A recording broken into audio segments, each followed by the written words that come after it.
Kain na kayo, ice cream, tsaka dam. Nasaan kaya sila? Ay, kaya siguro hindi sila lumalabas ng bahay kasi umuulan.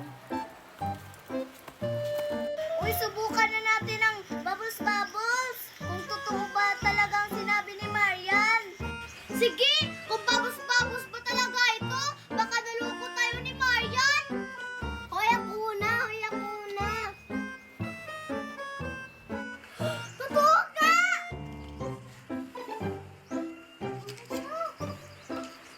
Wow, ang daming bubbles ng sakin. Trulala, trulala, cappuccino ka. Alo, saan kaya